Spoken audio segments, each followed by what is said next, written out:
Oh, hello. Welcome to the Curious Emporium. Have a look at what we have in store for you. Have you ever just looked out at the ocean and wondered what's really down there?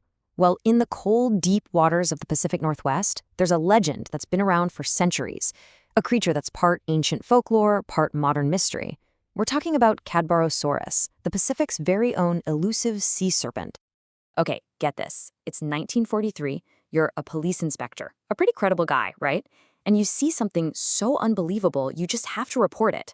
Your words, a huge sea serpent with a horse-like head. I mean, wow, an account like that from a source like him, that's what really kicks off the modern obsession with this mystery. All right, so let's dive in. What exactly is everyone talking about? We're going to get into its identity, where its name came from, and you'll see its history in the region goes way, way back.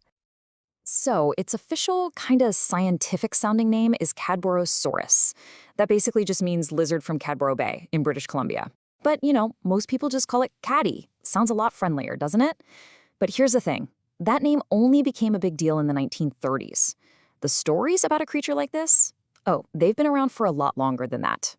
Yeah, long before anyone called it Caddy, the First Nations peoples of the coast had their own names for a very similar creature. We're talking millennia of stories passed down through oral traditions. Creatures like the Hiat-Alilik or the Terchenko weren't just monsters. They were powerful, significant parts of their world, sometimes seen as guardians, sometimes as something to be feared. Okay, so what do people see when they report a sighting? This is where it gets really interesting. The details are incredibly consistent. We're talking a huge 40 to 70 foot long creature. It's serpentine with these classic humps sticking out of the water. It's got a long, slender neck, and this is the key detail, a head that looks like a horse or a camel. This isn't just a vague, I saw something big.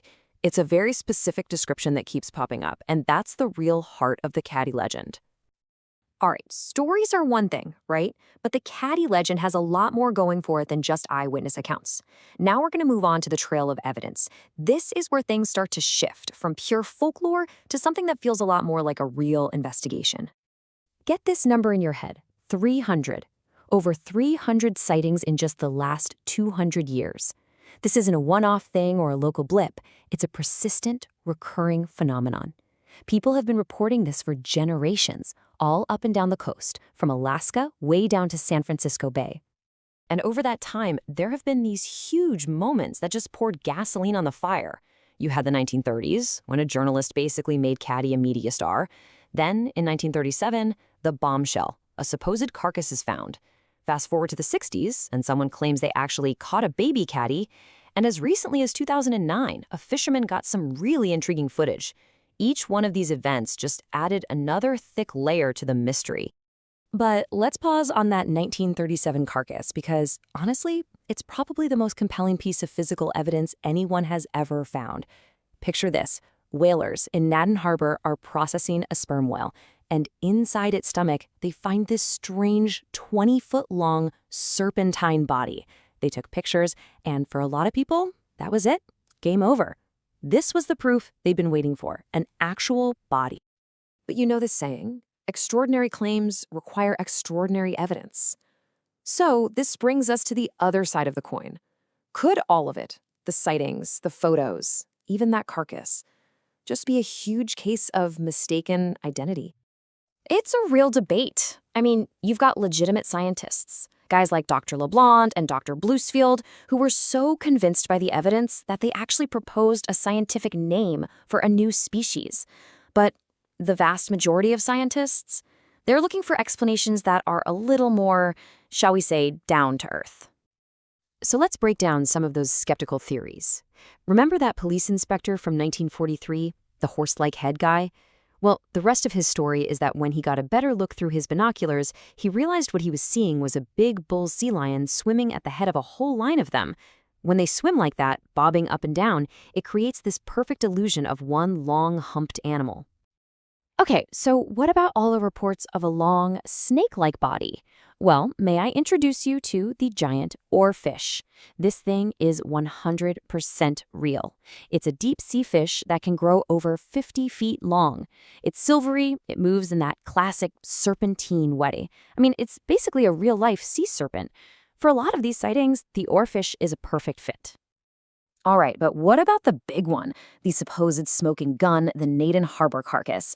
The pictures definitely look weird, no doubt about it, but a sample was actually sent off to a museum for analysis, and the director's official conclusion? It wasn't some unknown monster. It was a fetal baleen whale. The theory is the sperm whale just ate it. So there you have it. Plausible, scientific explanations for pretty much everything. Case closed, right? Well, not so fast, because here's the thing. This specific description, long neck, horse-like head, it doesn't just show up in the Pacific Northwest. It's a pattern you see all over the world. Just look at this list. You've got Caddy in the Pacific, Nessie in Loch Ness, Ogopogo right nearby in a lake in BC, Champ over in Lake Champlain. The descriptions are eerily similar. Long neck, horse-like head. So what does that mean? Are we looking at a single, undiscovered species that's somehow global? Or is this telling us something more about us, about the human brain, and why we seem pre-programmed to see monsters in the water?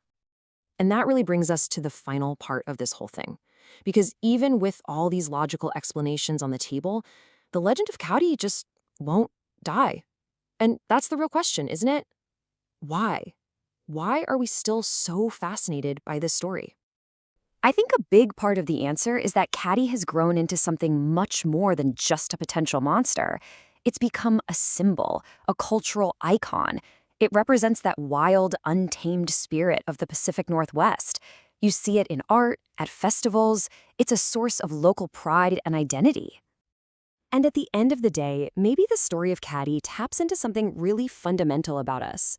Think about it. We've mapped almost every inch of land on this planet, but the ocean? It's still this vast, dark, largely unknown frontier.